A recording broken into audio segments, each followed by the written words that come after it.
السلام عليكم. مساء الفل يا عم حسن. مساء الفل يا استاذ احمد، اجيب لك حاجه؟ لما الشباب تيجي ان شاء الله.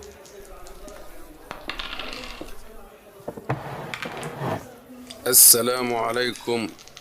مساء الفل يا ابو علي. مساء الفل يا هيما فنان. مساء الفل عليك يا حماده يا مدرسه. علمت لعب الكوتشينه ولا لسه؟ هو ده اللي انت فالح فيه. امال الواد مصطفى الجينيوس فين امال؟ هتلاقي داخل وراك على طول.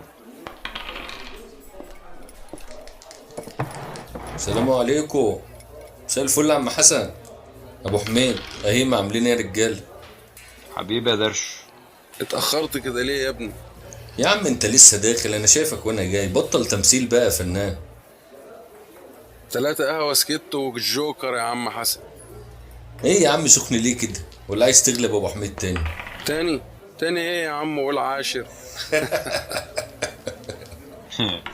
خفيف قوي. وعندك 3 سكت وكوتشينه. امال هنلعب على ايه النهارده يا رجاله؟ بقول لك ايه، ما بلعبش على حاجه مش عاجبك مش لاعب. ايه يا جدع انت هتتلكك عشان تهرب؟ لا حرام يا خفيف. طب ننجز بقى قبل ما النور يقطع زي كل يوم. منك لله يا اللي في بالي.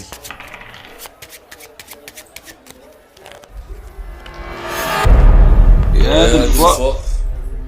وبعدين يا رجاله هنكمل على نور الموبايلات ولا ايه؟ لا استاذنكم انا بقى يا شباب. هاي ايه، بتخافي من الضلمه يا قطه؟ لا يا جدع افتكرت مشوار مهم بس. يا عم اصبر ما تخافش، دلوقتي النور يرجع ونلعب. وبعدين الناس قاعدين اهو. اجمد كده ولا خايف تتغلب؟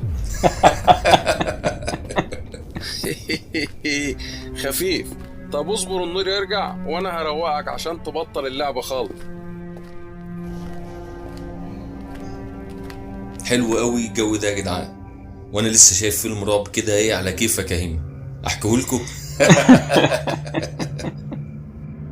والله فكره حلوه لحد ما النور يرجع. بس بدل افلام الرعب كل واحد ممكن يقول قصه حلوه مرعبه كده حصلت معاه ما حد يعرفه، وهو نسلي نفسنا. جامده الفكره دي، ايه رايك يا هيما؟